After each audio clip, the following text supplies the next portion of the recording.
महंत हूँ, जिनके गुणों के गान में वे वर्धमान महान जिन विचरे हमारे ध्यान में। प्रवचन सार परमागम साक्षात भगवान दिव्य ध्वनि का सार, केवली भगवान जिन्हें स्वयं केवल ज्ञान प्रकट हुआ है, वो केवल ज्ञान का स्वरूप समझा रहे हैं। इस अधिकार में केवल ज्ञान क्या है, कैसे जानता है, एक बात तो हम कह सकते हैं, वह सब पदार्थों को जानता है। ऐसा कॉमन कहने से वो भाव भाषित नहीं होता। जब हम थोड़ा ही डिटेल करें उसको तो मालूम पड़ता है कि केवल ज्ञान में सबको जानते हैं का मतलब क्या। छह द्रव्यों को, जीव, पुद्गल, धर्म, अधर्म, आकाश, काल, ये छह द्रव्य हैं। हम भी जानते हैं तो हम भी केवली हैं। ऐसे नहीं, प्रत्येक द्रव्य, उसके एक एक द्रव्य में अनंत अनंत गुण, एक एक गुण की अनंतानंत पर्याय, तीन काल के जितने समय हैं उतनी पर्याय, न एक कम न एक ज्यादा। ऐसे अनंतानंत द्रव्य, क्योंकि क्या जीव ही द्रव्य थोड़ी है। अपना जीव, फिर अनंत जीव, फिर पुद्गल आदि अनंत गुण है उससे, धर्म, धर्म, आकाश, ये सब मिलाकर जितने द्रव्य हैं और उनमें एक एक में अनंत अनंत गुण हैं और एक एक की फिर अनंत अनंत पर्याय हैं। कितना होगा विस्तार कि वो सब जानते हैं। वो बहुत जानते, बहुत जानते, बहुत जानते से नहीं काम चलेगा। किस समय किस द्रव्य की, कौन गुण की कौन सी पर्याय होगी, वो जानते हैं। अभी विचार करो, अभी जो आप यहाँ बैठे हैं सामने और आपके ज्ञान गुण की पर्याय का जो भी गेय बन रहा है, उस बात को महावीर जानते थे।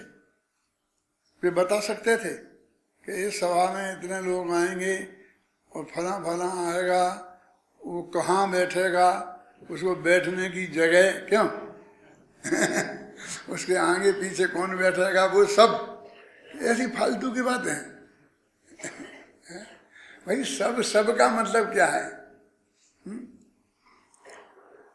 और वो प्रवचन सुनेगा, फला व्यक्ति का प्रवचन होगा और सुनते सुनते बीच में एक क्षण को अपने गांव में हो आएगा और वहां अपने पत्नी से मिलके आ जाएगा।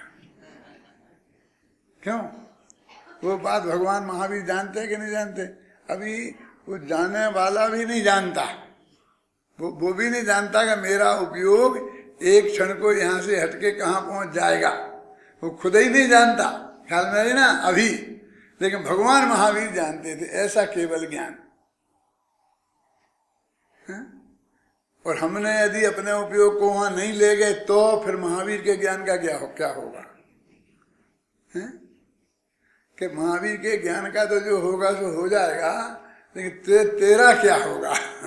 क्योंकि तूने उस ज्ञान की व्यवस्था को स्वीकार नहीं किया कि जिसका जो गेय जिसमें बनना है वो अनंत काल पहले से न किया, क्रमबद्ध पर्याय के हिसाब से। और क्षयोपम लक्षण योग्यता प्रतिनियर्थमर्थम व्यवस्था प्रति, इस सूत्र के अनुसार वो जब क्षयोपम हुआ तब से है। अंतर समझ में नहीं आया? समझ क्षयोपम हुआ मैंने क्या? देखो, क्षय ज्ञान में तो सब लोग झलकता है और क्षयोपम ज्ञान में कुछ झलकता है और कुछ नहीं झलकता है। तो कौन को जाने और कौन को नहीं जाने? एक तो इस तरह की योग्यता होती है कि मेरा जो क्षयोपम ज्ञान है उस ज्ञान में ये चीजें जानने की योग्यता है। एक योग्यता तो वो राजन जी, और दूसरी योग्यता एक किसको जानेगा। अंतर समझ में नहीं आया। मैं थोड़ा स्पष्ट करता हूं। टोडरमल जी ने लिखा है ना, एक आदमी में 5 गांव जाने की शक्ति है, ख्याल में आया ना, लेकिन एक समय में एक ही गांव जाए ऐसी शक्ति, उस शक्ति में भी ऐसी शर्त लगी है कि इन 5 गांवों में जा सकता है वो, लेकिन एक समय में एक ही गांव में जाएगा। क्यों? तो एक समय में एक ही गांव में जाएगा, जिसमें चाहे वो उसमें जा सकता है ना, योग्यता है उसमें। एक में जाएगा, 2 में नहीं जाएगा। अब 5 में उसे चुनाव तो करना है कि मैं किस में जाऊं। तो वो कहते हैं कि वो भी नक्की है कि तू कहाँ जाएगा, किस उपयोग कहाँ जाएगा, उसमें भी तू रंच मात्र भी बदल नहीं सकता। यदि तू बदलता का की भाव भी करता है तो वो तत्व के विरुद्ध हुआ। यदि श्रद्धा में करेगा तो मिथ्यात्व हो जाएगा, और अकेला रागी होगा तो चारित्र का दोष हो जाएगा। चारित्र का होता है दोष, और श्रद्धा का होता है अपराध। अपराध में और दोष में अंतर समझते हो? ये अपराधी है और ये दोषी है। माफ के काबिल अपराध को दोष बोलते हैं। जिन अपराधों में समझौता हो जाता है अदालत में, कि आओ तुम दोनों बैठ के समझौता कर लो और लिख के दे दो कि हमने समझौता कर लिया, तो अदालत ये नहीं पूछे कि क्या समझौता किया, मान जाएगी ना। वो दोष है। और अपराध में उसने उसकी हत्या कर दी, सब हमने समझौता कर लिया, नहीं चलेगा। फिर आपको सजा मिलेगी मिलेगी और मिलेगी, समझ गए ना। अपराध मिथ्यात्व तो अपराध है, और चारित्र का वो दोष है। तो जब तक पूर्ण निर्मल चारित्र नहीं हुआ तो ऐसा विकल्प हमें आ सकता है पलटने का। भगवान ने देखा कि आपका उपयोग 45 मिनट के व्याख्यान में 10 मिनट डिस्टर्ब रहेगा और अपने गांव में घूम के आएगा, समझे ना। केवल ज्ञान ने ये जान लिया था कि साहब मैं कैसे करूं, मैं यहाँ आया हूं, काय के लिए आया हूं, और अब आपने बता दी तो मैं पूरी ताकत लगाकर उपयोग को जाने ही नहीं दूंगा। क्यों? तो तुम तो उस वस्तु के स्वरूप को बदलने के भाव वाला हो गया, तो ये अपराध है, क्योंकि तूने केवल ज्ञान वस्तु के स्वरूप की सत्ता को स्वीकार नहीं किया। अब तेरे विकल्प तो ऐसा आए गई, 15 मिनट मेरे बेकार ही चले जाएंगे, 15 मिनट कोई कौन सी अच्छी बात निकल जाएगी, मेरा कैसा अभागा हूं मैं। तो ऐसा विकल्प तो आ सकता है, ये भी उस व्यवस्था के तो विरुद्ध है जो केवल ज्ञान में जानी गई है। फिर भी ये दोष है, हमें अस्वीकार नहीं है वो व्यवस्था। होगा तो वही भैया जो केवली ने देखा है, लेकिन ऐसा क्यों देखा केवली ने? क्योंकि वस्तु का अपना भाव इसके विरुद्ध हो सकता है। विरुद्ध माने मुझे ये नहीं चाहिए, ख्याल में है ना। उसे लोग अच्छा भी कह सकते हैं, ये भी कहते उसने तो बेचारे ने पूरी कोशिश करी, लेकिन ये सही दिशा में नहीं करी ना। क्या ये कोशिश उसने सही दिशा में नहीं की ना। हर चैलेंज को स्वीकार क्यों करना, सहज भाव से स्वीकार क्यों नहीं करना। हर बात को नहीं, मैं ऐसा नहीं होने दूंगा, नहीं होने दूंगा। जब नेमिनाथ ने कहा था कि द्वारका 12 वर्ष बाद जल जाएगी, दीपायन मुनि का क्रोध निमित्त होगा और शराब निमित्त होगी, तब उनने कोई चैलेंज नहीं दिया था किसी को कि मैं जला दूंगा, कोई माई का लाल आए तो रोक ले, ऐसा नहीं कहा था। उनने तो सहज भाव से द्वारका जलती हुई उनके ज्ञान में दिखी थी। 12 वर्ष बाद कैसी जलेगी वो बहुत स्पष्ट उनके ज्ञान में आई थी, और सहज भाव से उनकी दिव्य ध्वनि में निकल गई। ना वे दिव्य ध्वनि के करता हैं, क्योंकि दिव्य ध्वनि तो भाषा वर्णन का काम है। क्या सहज भाव से निकल गई। उनने किसी को कोई चैलेंज नहीं दिया था, अरे उनने ऐसी बात क्यों कही हो, ऐसा क्यों कही, अरे ऐसी क्यों कही का सवाल कहाँ उठा, वस्तु स्वरूप था, निकल गया। अब वहां जो कुछ लोग बैठे थे सभा में, ऐसा कहते तो है कोई मिथ्या दृष्टि लोग नहीं जाते हैं सभा में, वो तो मिथ्या दृष्टि माने गीत मिथ्या दृष्टि, गीत मिथ्या दृष्टि माने जांग ठोक के विरोध करने वाले। तो वे जाएंगे ही काय को, वे जाएंगे ही काय को वहां, ख्याल में है ना। उन्होंने देखो इनके क्या है, जो उनके मुंह में आ रहा है तो बोले जा रहे कि द्वारका जल जाएगी, कैसे जल जाएगी, हमारे रहते हुए कैसे जल सकती है। कि दीपायन मुनि, कौन दीपायन मुनि कौन होता है, बड़ा देख लेते हैं। वो शराब बंद शराब ही नहीं रहेगी तो क्या जलाएगी, देखें कौन जलाता है। ऐसा भाव भी वहां बैठे लोगों को मन में आ रहा था, वचन से तो नहीं बोल सकता।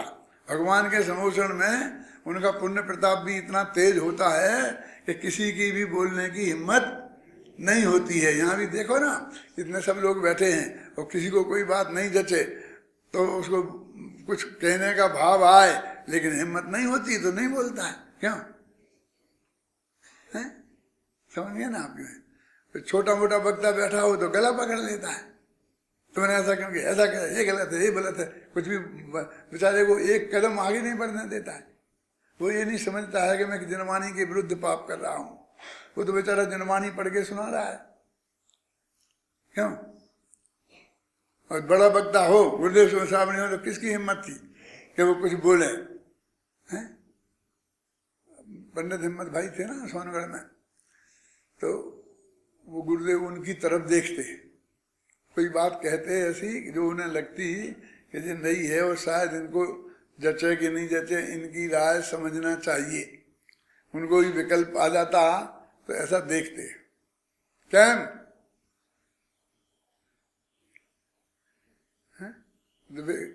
ठीक है, ठीक है। तो वो आवाज की धुन में और स्टाइल में और तेजी से उससे समझ जाते थे कि इन्हें सहमत है कि असहमत। बोलते तो ठीक ही है वो तो लिखते तो उसका तो ठीक ही होता, लेकिन वो बहुत धीमे बोलेंगे तो इसका मतलब इन्हें स्वीकार नहीं है। जोर से बोलेंगे उत्साह के साथ के ठीक है, तो गुरुदेव समझ जाते थे कि इनको ये स्वीकार करा, समझिए ना, ठीक है ठीक है।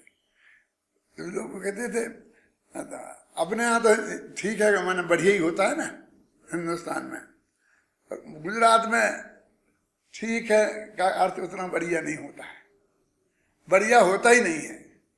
मैं जाता था सोनगढ़ तो राम जी बापू मेरे से तबीयत पूछते थे, तबीयत कैसी पंडित जी, क्योंकि अपन जन्मजात बीमार आदमी है हमेशा ही कुछ ना कुछ गड़बड़ रहता था, तो पूछते थे। तो मैं कहता ठीक है, ठीक है,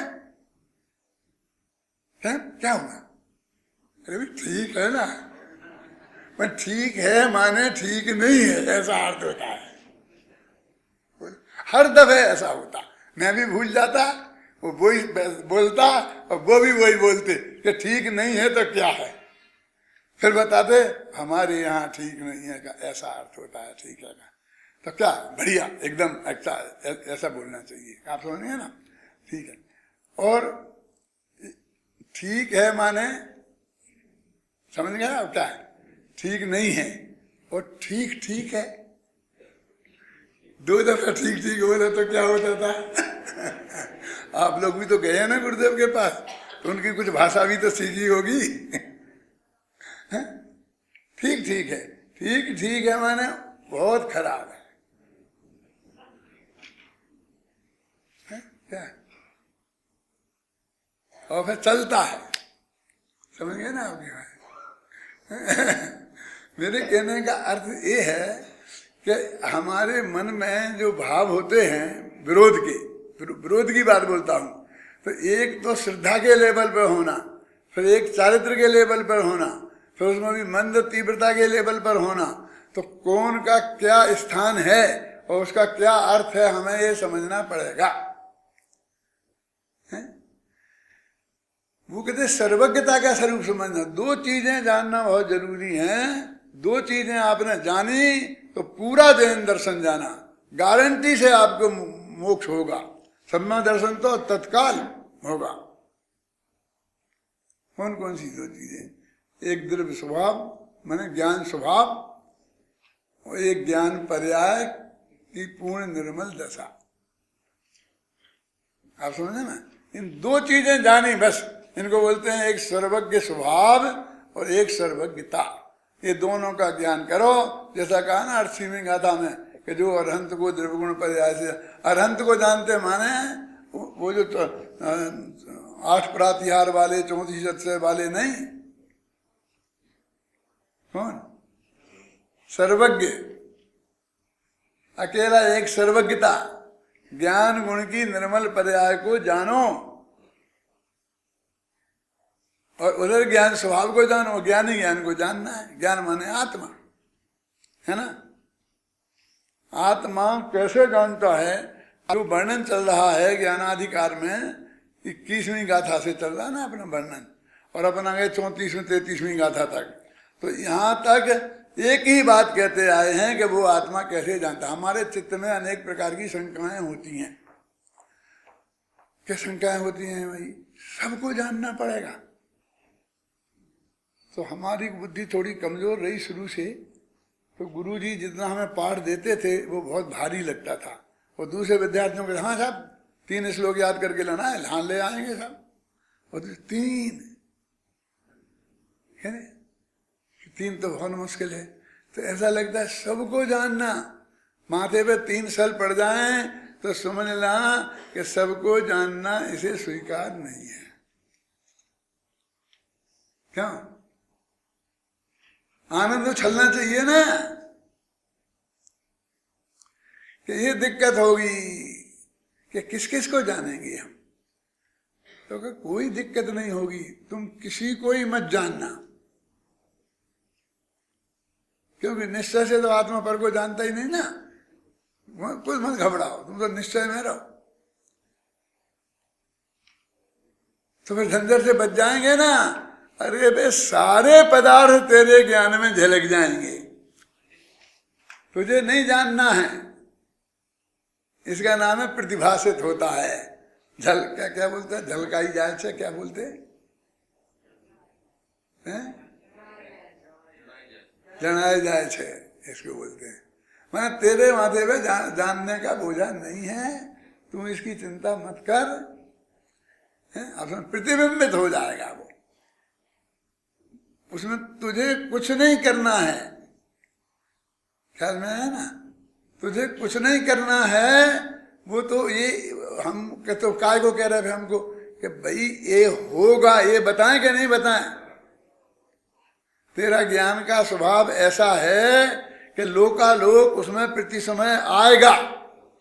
एक दफे पूरा साफ हो जाए तो, निर्मल हो जाए तो, पूरी तरह से परिणमित हो जाए तो सारा लोकालोक उसमें झलकेगा।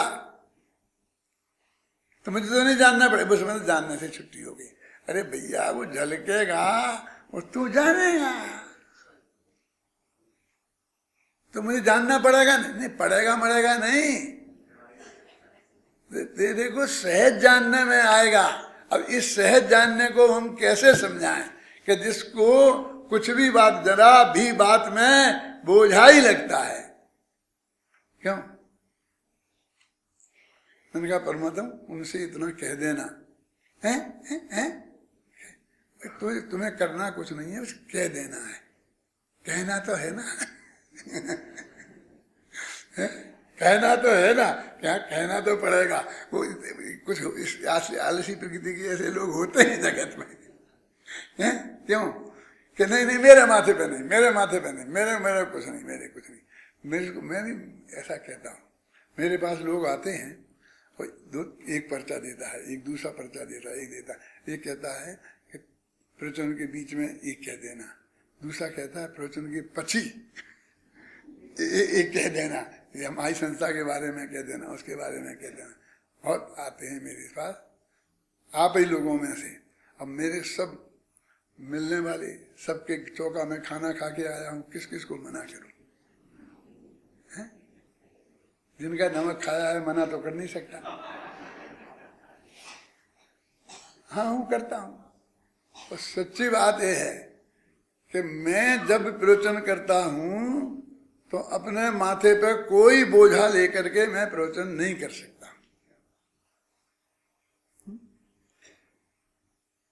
मेरी पत्नी मेरे को नोट देती है कि जी 1000 रुपया जेब में रख लो, ध्यान रखना खो नहीं जाए, तो मैं वापस नहीं देता। तुझे खोना हो तो मुझे दे, मेरी कोई जिम्मेवारी नहीं। तो तुम्हारे माथे पर क्या बोझा पड़ेगा? कैसे नहीं पड़ेगा? अब मैं तो 1 मिनट कुर्ता पहन के बैठना नहीं चाहता हूँ। घर जाऊंगा तो 1 सेकंड में पहले कुर्ता उतारूंगा और जहां जगह होगी वहां डाल दूंगा। जिसके घर जाऊंगा उसके घर में उतारूंगा, तुम्हारे घर में आऊंगा तो वहां भी उतारूंगा। मैं तो नहीं बैठूंगा कुर्ता पहन के। क्यों? अब फिर उसमें 1000 नोट दे, अब मैं उस कुर्ता की रक्षा करूं? क्या कर? जब तक उसको रहने होंगे कि उसमें रहेंगे, और नहीं रहने होंगे नहीं रहेंगे। कोई लेगा ले लेगा नहीं, उल्टा होता है तो गिर जाते हैं। मैं ये बोझा लेके नहीं चलता। अभी मेरे जेब में 1 पैसा कभी नहीं पाओगे आपको। सब चोर बेचारे है परेशान होते होंगे, सब कभी नहीं। रेल में पत्नी स्टेशन पे छूट जाए ना तो मुझको वो वहां पहुंचना भारी हो जाएगा। कहीं रिक्शे के पैसे भी मेरे पास नहीं होंगे। बोझा नहीं चाहिए किसी को, ज्ञान का भी बोझा नहीं चाहिए। मैं नहीं जानता। अब मैं अंत में किन किन के पर्चे रखे हैं और मुझे बोलना है, मैं तो एकदम अपने मन में मस्त रहता हूँ और जो बात मुझे कहना है मैं वो कहता रहता हूँ। और जब मैंने खत्म की तो सांस लेता हूँ शांति से, ख्याल में आए ना। और इतने में तो जनता में लगी स्प्रिंग, तो वो खड़ी हो जाती है खड़ी हो जाती है, वो जाने लगती है, उसकी सूचना रह जाती है। साहब में हमने कहा था कि हमारे मेरठ की सूचना दे देना, हमारे वहां की दे देना। अरे तुम आओ ना, तुम दे दो ना कि पर्चा दे दे। पर्चा नहीं, पर्चा भी देना तो उसी वक्त देना, उसमें जो समय लगेगा लगेगा, लेकिन मैं नहीं रख सकता बोझा।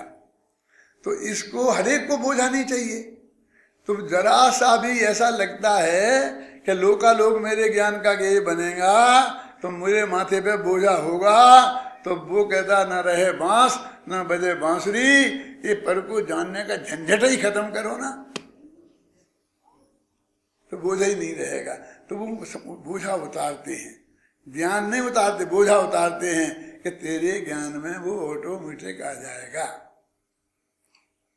मेरे साथ ऐसा होता है फिर कि आप जा रहे हैं, आप प्लेन से जा रहे हो, तो जब बाहर निकलोगे तो वहाँ हमारा आदमी खड़ा मिलेगा, उसे आप ये चिट्ठी दे देना। क्या दे दूंगा? खड़ा मिलेगा और मुझसे मांगेगा तो मुझे याद नहीं रहेगा कि यहाँ मुझे देना है, मैं नहीं है। मांगेगा तो दे दूंगा, और यदि नहीं आया और मैंने नहीं दी तो वो चिट्ठी उसको तो कभी मिलेगी नहीं, तुमको भी नहीं मिलेगी। सच्ची बात है। क्या? मुझे याद ही नहीं रहेगा, तो वो कहाँ गिर जाएगी, कैसे होगी मुझे कुछ पता नहीं। मैं किसी काम का आदमी नहीं हूँ वास्तव में, एक ही काम का हूँ, प्रवचन करवा लो सोते में। कई दफे किया मैंने सोते में प्रवचन, और जैसा जागते में करता हूँ हूबहू वैसा। विमल जी बीमारी में 9 दिन तक बेहोश रहा था, मैंने कई दफे प्रवचन किया बेहोशी में पूरे के पूरे, और डॉक्टरों ने सुने हैं।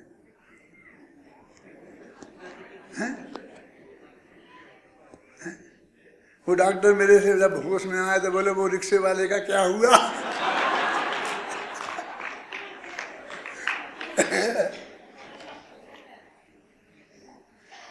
एक केवल ज्ञान स्वभाव है उसका बताकर हमारे माथे का बोझा उतार रहे हैं वो।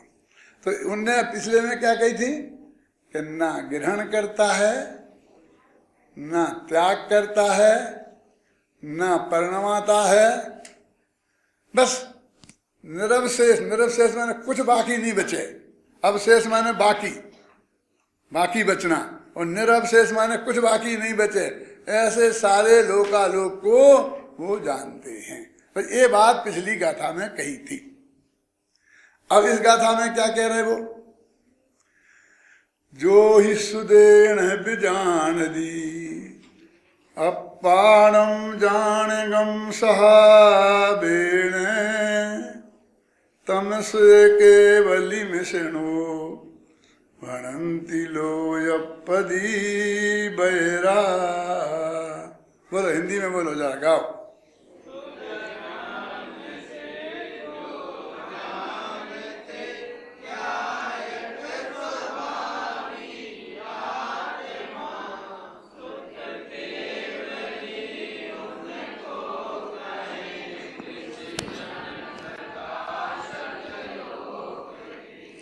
ये बता रहे हैं कि केवली भगवान अपने आत्मा को निश्चय से जानते हैं और सारा लोकालोक इनके ज्ञान में प्रतिबिंबित होता है, इसलिए उसे व्यवहार कहते हैं। इसलिए नहीं कहते हैं व्यवहार के भी जानते नहीं हैं, जानते तो हैं लेकिन निज रूप में नहीं जानते। उसको बोलते शास्त्रीय भाषा में तन्मय होके नहीं जानते। तन्मय माने उपयोग की एकाग्रता नहीं, ये मैं हूं ऐसा करके नहीं जानते। देखो फर्क है, हम सारी माताओं बहनों को जानते हैं, है ना। एक बात हो गई। और एक महिला को उसे भी जानते हैं और अपनी पत्नी के रूप में जानते हैं, फर्क हो गया ना। सारी महिलाओं को जानना और एक महिला को अपनी पत्नी के रूप में जानना, दोनों में फर्क है कि नहीं? तो अपन कहते हैं कि ये आपकी हैं व्यवहार से, वो आपकी क्यों नहीं है?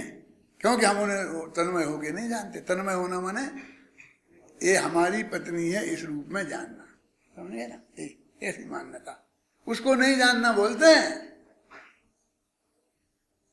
आप समझे ना, उसको नहीं जानना बोलते हैं। एक सच्ची घटना सुनाता हूँ, 2 मिनट की है।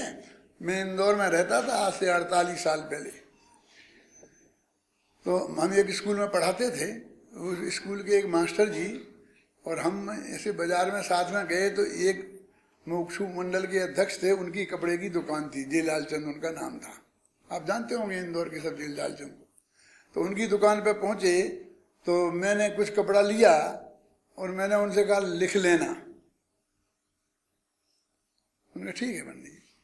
तो उन मास्टर जी ने वो कपड़ा खरीद लिया कुछ और वे बोले लिख लेना। हैं? हम आपको जानते नहीं। उनके लिए उन्होंने नहीं मना कर दिया, मेरा तो लिख लिया और उनके लिए मना कर दिया। तो वो बोला बहुत गंभीरता से, मास्टर मुझे पंडित जी जानते हैं। क्या पंडित जी आप जानते हैं? क्या कहूँ, आपसे पूछता हूँ, क्या जवाब दूं? क्या जवाब दूं? मैंने कहा हाँ साहब जानते हैं, हमारे स्कूल में अध्यापक हैं, हम एक ही स्कूल में पढ़ाते हैं। उन्होंने उनके भी नाम लिख लिए। फिर 6 महीने बाद मिले तो बोले फिर आपके मास्टर जी के पैसे नहीं आए। कौन सा हमारे मास्टर जी? हमारे तो कोई मास्टर जी नहीं है, हम मास्टर जी हैं। नहीं, वो आपके साथ आए थे जिसे आप जानते थे। मैंने कहा जो उन्हें हम जानते थे और जो जानते थे वो भी बता दिया था आपको कि जी हमारे स्कूल में उसी में पढ़ाते हैं, ये जानते हैं हम। उन्हें पैसा नहीं आए तो मैंने कहा हम ये भी जानते हैं कि अभी तक नहीं आए होंगे और कभी नहीं आएंगे। क्या बात कह रहे, हम तो आपके भरोसे दिया। क्यों दिया तुमने हमारे भरोसे? कमाई तुम करो और बुरे हम बने। हम क्या कहते तुमसे कि ये बेईमान आदमी है, ऐसे उधार मत देना। क्या कहते हैं बोलो तो। उसी के मुंह पे आप पूछ रहे हो हमसे और सिर्फ इतना, इन्हें जानते हो कि नहीं जानते हो। तो हम तो यही तो कहेंगे हाँ जानते हैं। क्योंकि नहीं जानते, कि वो जानते तो हमने कहा नहीं, हमने झूठ भी नहीं बोला। अरे एक जानना और ईमानदार के रूप में जानना, इन दोनों में फर्क है ना। बोलो, ऐसे तो हम सारी दुनिया को जानते हैं।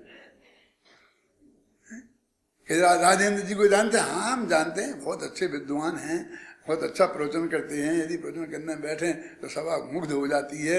हम जानते हैं ना, हर एक के बारे में जो विशिष्ट हम जानते हैं वही तो जानते हैं ना। क्यों? और बात की बात कहाँ है यहाँ? तो वो ये कहते हैं कि केवल ज्ञान का जो स्वभाव है, आप समझे ना, वो सारे लोकालोक को जानने का है, जो जैसा है वैसा जानते हैं। पर जिनको वे निज रूप जानते हैं वो सब निश्चय कहलाता है, और जिनको वे निज रूप नहीं जानते हैं, यानी उसका अर्थ हो गया पर रूप जानते हैं। जरूरत नहीं ऐसी कहने की कि पर रूप जानते हैं, बस निज रूप नहीं जानते, नहीं जानते, माने जाने चाहे नहीं जाने, वो कुछ भी हो, बस वे सब पर हैं, वो व्यवहार है, इतनी सी बात है। अब ये निश्चय व्यवहार जो केवली पे लगाया, वो इस गाथा में श्रुत केवली पे लगा रहे। माने सीधी सच्ची बात यह है कि अभी तो केवली भगवान पे लगा रहा है, अब हम तुम पे लगा रहे, मति ज्ञान श्रुत ज्ञान वाले पे लगा रहे। तो वो कहते हैं कि केवली भगवान जिस प्रकार अपने आत्मा को जानते हैं, काय से, जानक स्वभाव से, क्योंकि उसे जानने का स्वभाव है इसलिए वो जानते हैं, ऐसे श्रुत केवली भी अपने आत्मा को जानते हैं। अब पर को जानते हैं तो श्रुत केवली का भी वो व्यवहार है।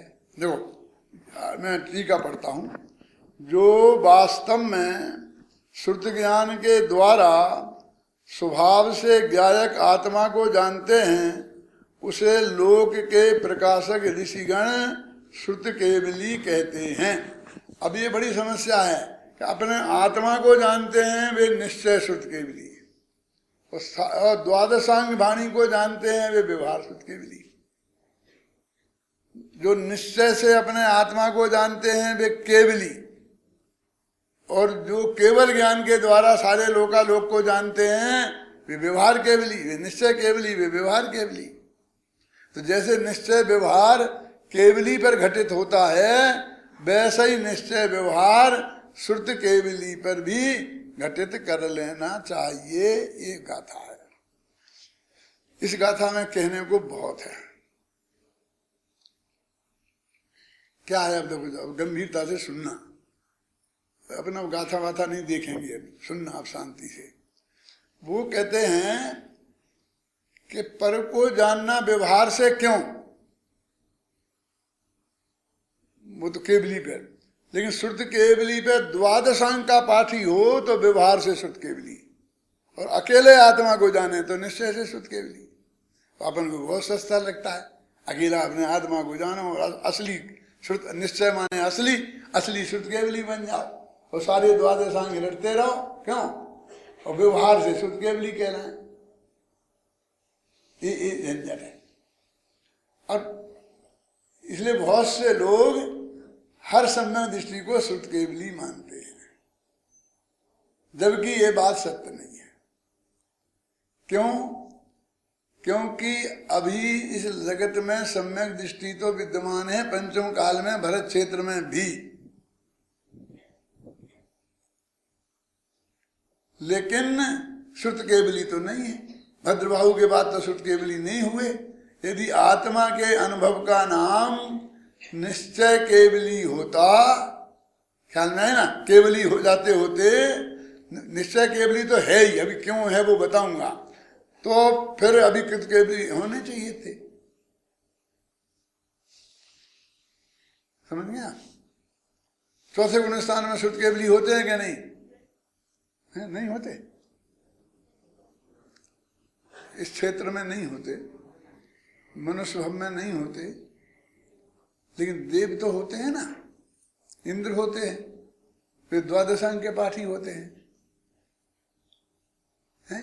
इसलिए वो चौथे गुण स्थान से ऊपर है नहीं। वो भक्तांबर में लिखा है, हैं?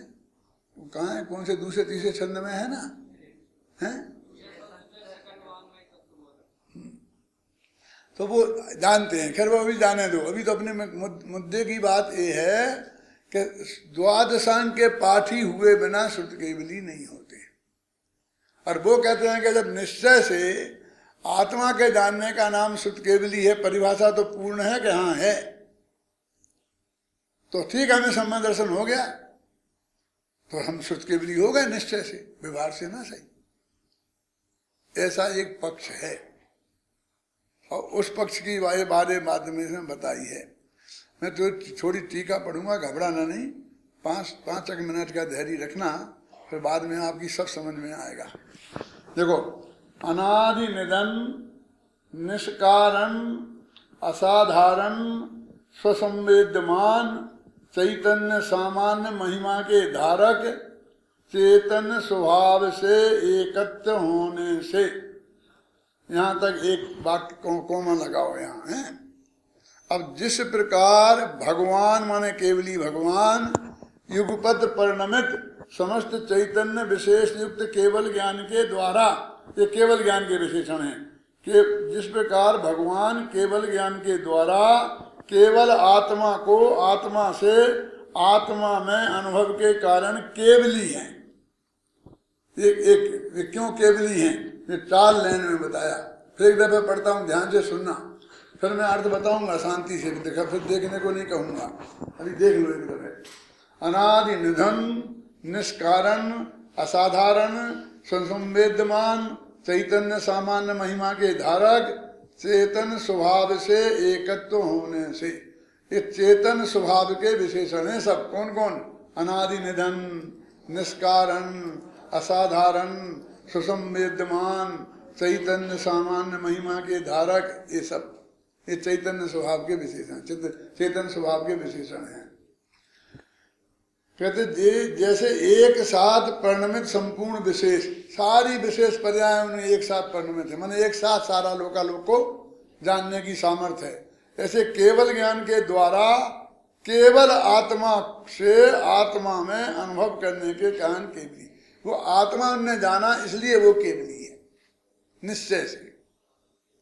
अब देखो, उसी प्रकार अनादि निधन निष्कारण असाधारण सुसंवेद्यमान चैतन्य सामान्य महिमा के धारक चेतन स्वभाव से एकत्व होने से हम भी, अब अपनी हमारी तुम्हारी बात, अब ये इतने विशेषण लगाए, अब मिला ऊपर से, कौन अलग अलग है कौन मिलता है।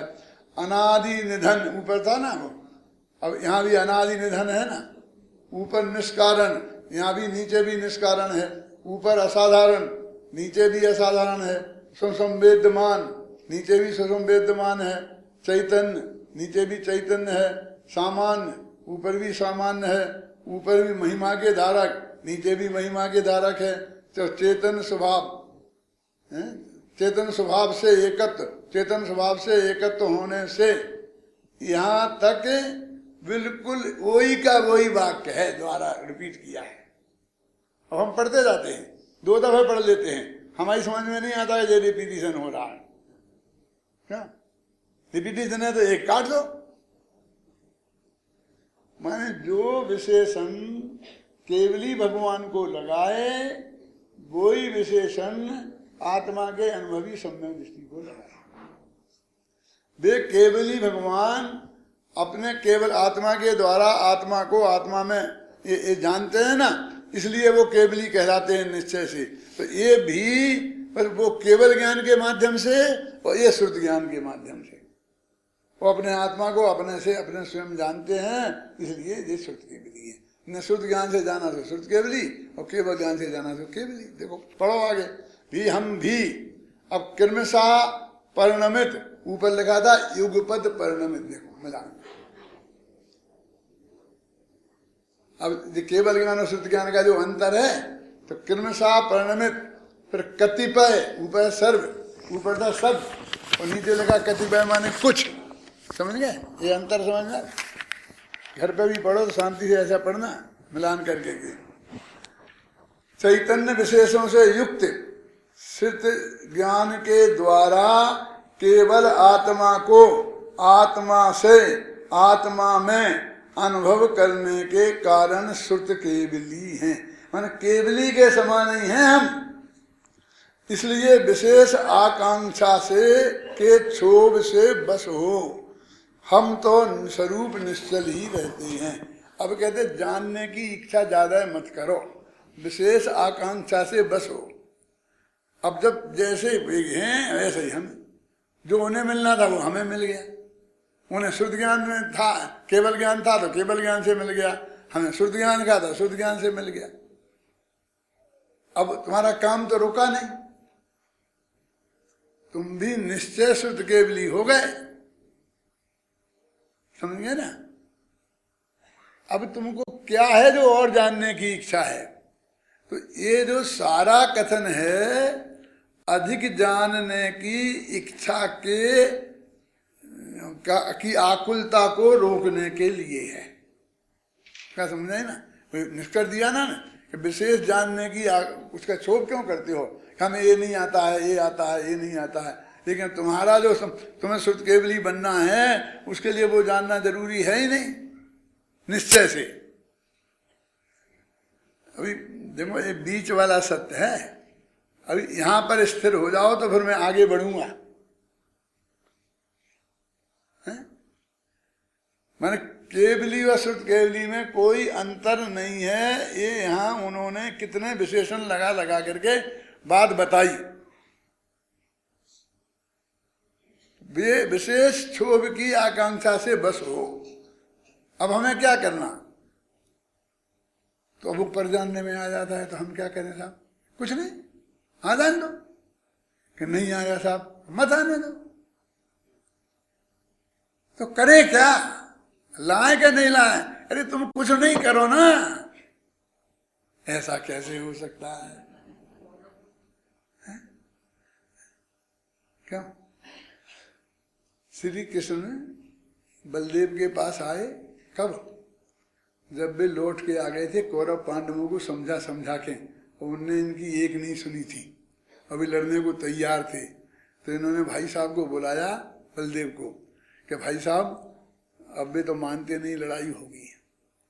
और मैं तो नाराज होके आ गया, लेकिन वे छोड़ेंगे नहीं। देख लेना 2 दिन बाद आ धमकेंगे दोनों जने और फिर अपन से युद्ध में सहायता मांगेंगे। तो अपन पहले अभी बैठ के तय कर लो कि किसको सहायता देनी है, देनी कि नहीं देनी है, देनी तो क्या देनी, जैसे जवाब दे सके ना। तो बलदेव ने कहा भैया हमें लड़ाई में किसी को कोई सहायता नहीं देनी। तो क्या करना? कि समझाना कि मत लड़ो मत लड़ो, लड़ाई से आज तक किसी को कोई फायदा नहीं हुआ, युद्ध से आज तक कोई निहाल नहीं हुआ। समझाना, और क्या करना? कि हम तो बहुत समझाया। क्या? अच्छा बहुत समझाया, नहीं मानेंगे, नहीं माने। और वे अपने ही है ना, अपने रिश्तेदार हैं दोनों, तो अब दोनों मांगेंगे तो सहायता तो देनी ही पड़ेगी ना। क्यों? नहीं माना तो लड़ेंगे, तो लड़ाई में। अरे भाई अभी अपने हैं ना, इसीलिए समझाना। क्या अपनी क्यों नहीं मानेंगे? उन्हें अपनी मानना चाहिए। आखिर इनका बहुत वाद विवाद दोनों भाइयों का हुआ। उनने कहा ऐसा नहीं हो सकता कि 2 बच्चे लड़ते रहें और माँ बाप ऊपर आराम से बैठे बैठे देखते रहें, नहीं हो सकता। अपन आखिर 3 खंड के राजा चक्रवर्ती हैं, अपने ही शिष्य अपने उसके अंदर ही थे ना। ये लड़ते रहें और अपन ऐसे देखते रहें, ये संभव नहीं है। अपन को उसमें भाग लेना ही पड़ेगा। तो उन्होंने कहा कि क्यों लेना पड़ेगा? नहीं लेना पड़ेगा। उन्होंने ये निर्णय कर लिया कि नहीं लेंगे, तो वे अलग हो गए।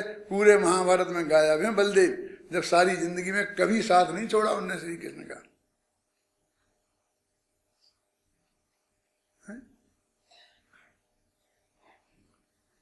कि भाई कि हम इनको अकेले देंगे, इनको ये देंगे, ये देंगे, इसमें क्या दम? हम कुछ भी नहीं, हम तो अनुमोदना भी नहीं देंगे। क्या?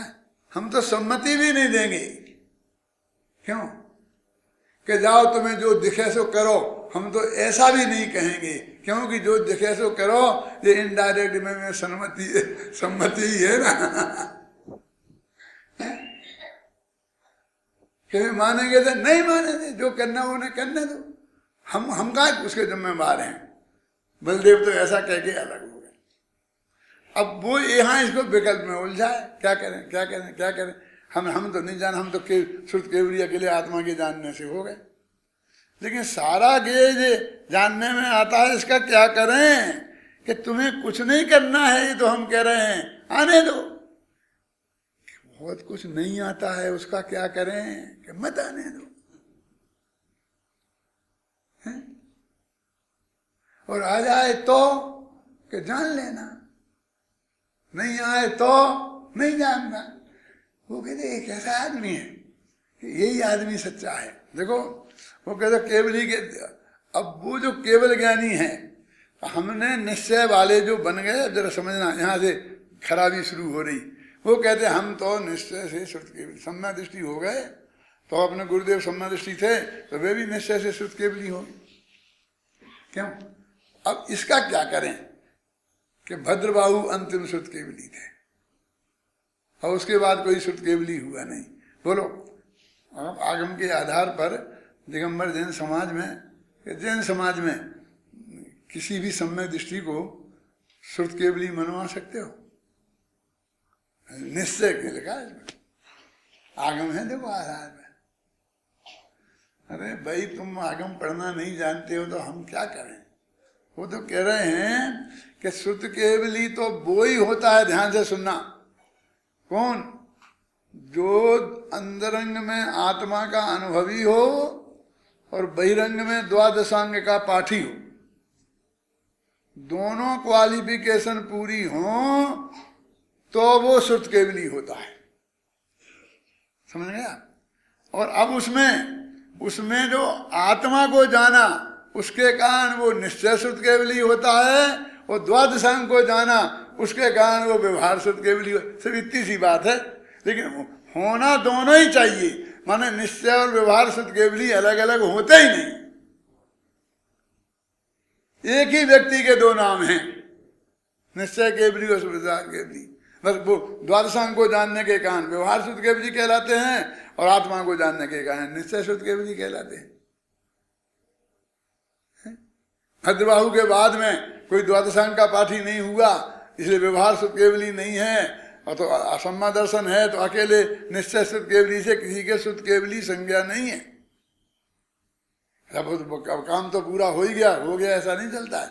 उस शुद्ध केवली जो संज्ञा है, जो मैंने धर्म के 10 लक्षण किताब में ब्रह्मचरी वाले लेख में लिखा, ब्रह्म भाव अंतर लखो लिखा ना, शील बाढ़ नव राख और ब्रह्म भाव अंतर लखो।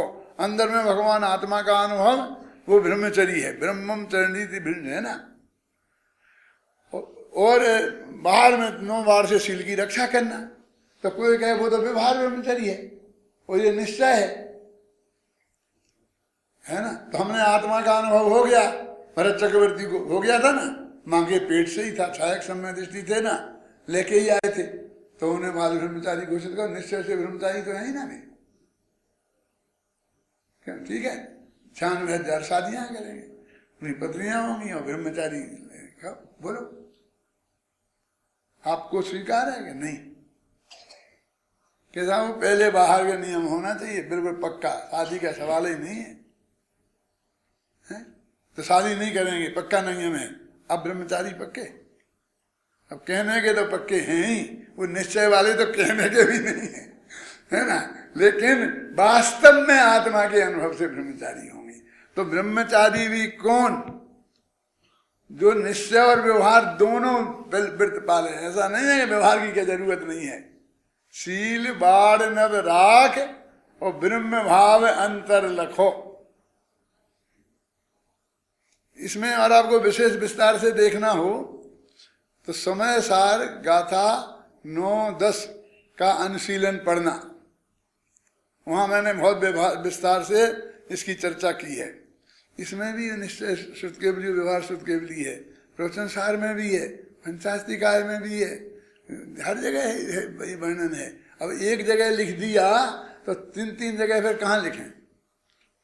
फिर भी कहीं जरूरत समझी तो थोड़ा बहुत वहां भी उल्लेख कर दिया, तो यहाँ भी उल्लेख किया है आगे।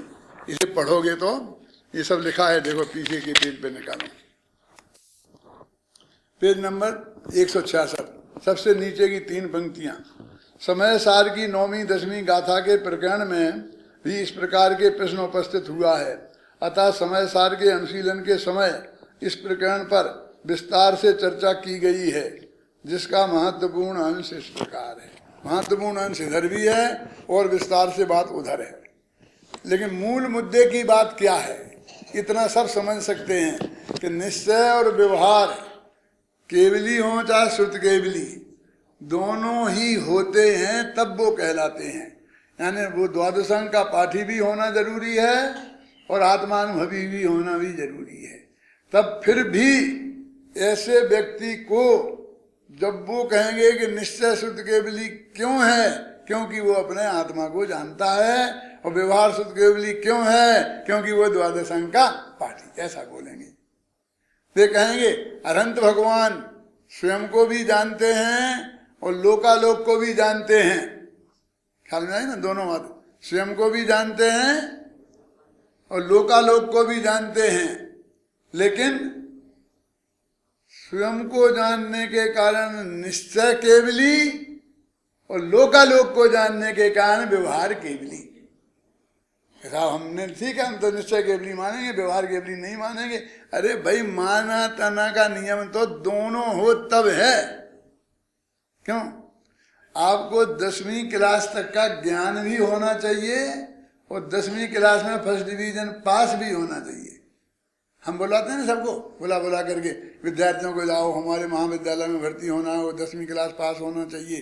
फिर 18 दिन का इंटरव्यू होगा मेरठ शिविर में, आ जाओ वहाँ रहना पड़ेगा। तो जब हम 10 फर्स्ट डिवीजन पास हैं तो फिर काय का इंटरव्यू, कि नहीं इंटरव्यू तो होगा, तो इंटरव्यू ले लो। फिर डिवीजन काहे को देखते हो, कि नहीं डिवीजन भी देखेंगे और इंटरव्यू भी लेंगे। ख्याल में है ना? कभी कभी ये डिवीजन वाले बिल्कुल 0 निकल जाते हैं। अच्छा तो ठीक है हम इंटरव्यू भी ले लो, लेकिन नहीं देखेंगे भी तुम्हें दिखता है कि नहीं हमारे पंडित जी बन जाओगे, तुम आंखें नहीं दिखेगा, नहीं तो तुम्हें शकल सूरत अच्छी है कि नहीं, गद्दी पे बैठने लायक हो कि नहीं। ऐसा नहीं हो कि तुम गद्दी पे बैठो और लोग हंसे देख देख के। हमको विद्वान बनाना है ना। जैसे अपन दूल्हे को देखने जाते हैं तो क्वालिफिकेशन भी देखते हैं, इनकम भी देखते हैं, घर भी देखते हैं और शकल सूरत भी देखते हैं। ऐसा थोड़ी कोई समझौता थोड़ी करते हैं। हम सब चीज देखेगी तो सब चीज होगी तब होगी, लेकिन फिर जब कोई बात आई, क्यों भैया तुमने अभी लड़की उसके साथ क्यों कर दी? अरे साहब वो फर्स्ट क्लास फर्स्ट था, लेकिन मंदिर तो आता ही नहीं कभी, धर्म की तो रुचि ही नहीं है। अरे साहब फर्स्ट क्लास फर्स्ट था। वो बात है कि आपने किसको महत्व दिया और किसको नहीं दिया, उसका हिसाब अलग है। लेकिन जैसे कहते हैं निश्चय केवली और व्यवहार केवली, ये दोनों केवली एक ही व्यक्ति होते हैं, दो नहीं। हमने उन 2 व्यक्तियों को दो बनाकर उनसे लड़ाई करा दी। हम निश्चय वाले केवली वाले हो गए, तुम व्यवहार केवली वाले हो गए। हम स्व को जानने वाले हो गए कहने वाले, और तुम उसको पर को जानने वाले हो गए कहने करके। तुम मुफ्त में सूतना कपास जुलाओं से लटा लटी। तुम जब केवली बनोगे तो कैसे बनोगे बोलो? अकेला आत्मा को जाना चलेगा, पर को नहीं जाने ऐसे बनोगे? कैसे बनेंगे? होता ही नहीं है होता ही नहीं है। तो शुद्ध केवली में भी ऐसा और केवली में भी ऐसा है। निश्चय व्यवहार का स्वरूप समझे बिना कुछ कहीं पार नहीं पड़ेगी। अभी मैं लिख रहा हूं, मैं ज्ञानानंद स्वभावी हूं, इस गीत का अनुशीलन लिख रहा हूं। 30-40 पेज लिखे हैं अभी। वहां भी मुझे सब नए लिखने पड़ रहे हैं। समझा ही नहीं सकता हूं, नहीं तो क्या करूं? बोलो राजेंद्र जी, मैं शुद्ध बुद्ध अविरुद्ध एक पर परिणति से अप्रभावी हूं। इसमें मैं शुद्ध हूं का क्या अर्थ है? ये कौन से नए का शुद्ध हूं? एक भेद भेद कल्पना निरपेक्ष शुद्ध द्रव्यार्थिक नए है, उसका हूं। कर्मोपाधि सापेक्ष निरपेक्ष है ना शुद्ध द्रव्यार्थिक नए, उसका हूं। ये भी शुद्ध द्रव्यार्थिक है। उत्पाद वे निरपेक्ष शुद्ध द्रव्यार्थिक नए, इसका हूं कि नहीं? कौन?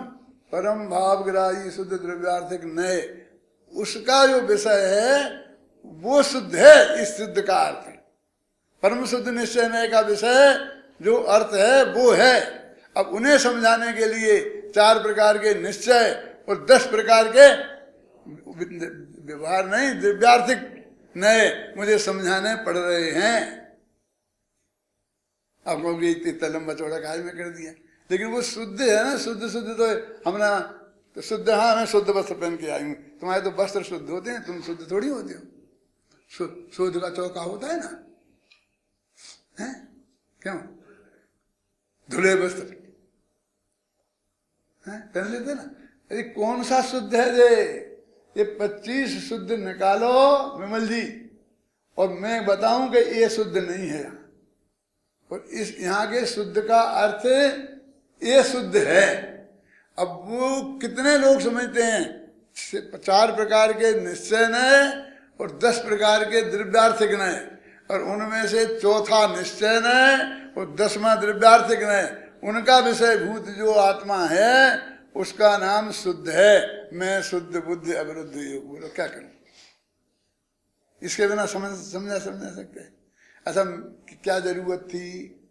इसका अर्थ नहीं जानते हैं? तुम सब जानते हो। अब मैं पूछता हूं कि जो मैंने शुद्ध का अर्थ अभी यहाँ बताया है थोड़ा आपको, वो आप जानते थे कि शुद्ध का अर्थ ऐसा है? क्यों नहीं जानते थे ना? और वो गीत पढ़ लिया सैकड़ों बार तब भी नहीं जानते हैं, और वो अनुशीलन पढ़ लेंगे तब भी नहीं जानेंगे। क्या करें? पढ़ लेंगे निकल जाएगा।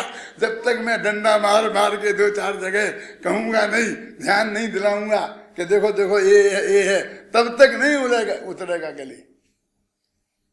ये समझ, निरंतर अभ्यास करने की कितनी जरूरत है। सुनने की, पढ़ने की, विचार करने की, चिंतन करने की। वो यहाँ है, क्या नाम, चेतन भाई है, क्या नाम है, यहाँ आए अभी वो खनिया जाने से हैं? सचिन वो 8-8 घंटे स्वाध्याय करते हैं। करना चाहिए। ये मनुष्य काय के लिए मिला है? ये बस दुनियादारी के इन चक्करों के लिए। इतनी गहराई में जाएंगे तो तत्व ज्ञान हाथ लगता है। अब ये गाथा क्या है देखो, अपने पढ़ी थी ना, कहाँ गई? पेज निकल गया मेरा तो भैया। कितना पेज है? पेज नंबर बताओ भैया। 165।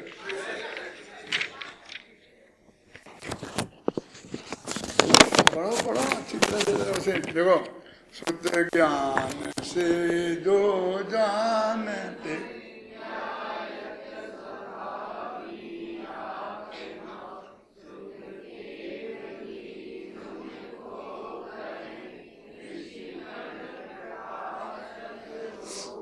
अब आपको ये निश्चय से ऐसा ऊपर से लगाना पड़ेगा। कौन? शुद्ध ज्ञान से जो जानते गायक स्वभावी आत्मा, ऋषिगण लोक के प्रकाशक। ऋषिगण माने तीर्थंकर परमात्मा, केवल ज्ञानी, उनको शुद्ध केवली कहते हैं। अब कौन नए से इसमें नहीं लिखा, तब जिस नए से कहते होंगे वो नए आपको निकालना पड़ेगा। तो आपने कहीं निकाल लिया, कौन से? कि वो व्यवहार निश्चय नए से कहते हैं। तो कि निश्चय नहीं तो 4 प्रकार के होते हैं। कौन से निश्चय? क्यों? तो ये 4 प्रकार के निश्चय नए की परिभाषा जानना पड़ेगी, हैं? और फिर वो उनमें से निकालना पड़ेगा कौन से नए का। कि द्रव्यार्थिक नए से, तो कौन से द्रव्यार्थिक नए 1-2 थोड़ी होते हैं। करना पड़ता है लोक में कि एक किताब जाकर हुकुमचंद को दे देना, साहब कौन से हुकुमचंद? यहाँ 5 हुकुमचंद हैं। आप लोक में भी करना पड़ता ना भाई भर के संतो, तो जन्मानी में भी करना पड़ेगा। उपयोग लगा के हम निर्णय करेंगे तो ही कोई चीज हमारे हाथ लगेगी। अभी अपने 2 कथाएं हो गई अपनी, कौन कौन सी? 32वीं और 33वीं। 32वीं में क्या कहा है यार? ठीक है, वे भगवान ना ग्रहण करते हैं, ना छोड़ते हैं, ना प्रणमन कराते हैं, सिर्फ जानते हैं। और हमें कहा कि सिर्फ जानते, केवल ज्ञानी की बात थी। अब कहते श्रुत ज्ञानी भी श्रुत ज्ञान के माध्यम से आत्मा को जानते हैं, तो उन्हें श्रुत केवली कहते हैं। क्या अकेले आत्मा को जानते हैं तो श्रुत केवली कहते हैं, ये निश्चय हो गया। और सारे लोकालोक को जानते हैं तो उसे व्यवहार कहते हैं, ये व्यवहार केवली हो गए। तो निश्चय केवली की बात तो सच्ची, वो व्यवहार केवली की सच्ची नहीं। तो लोकालोक का जो वर्णन किया है कौन से केवली ने कहा? द्वादशांग वाणी में वर्णन है ना, ये जम्बू द्वीप है, ये ढाई का द्वीप है, ये द्वीप के बीच में सुमेर पर्वत है,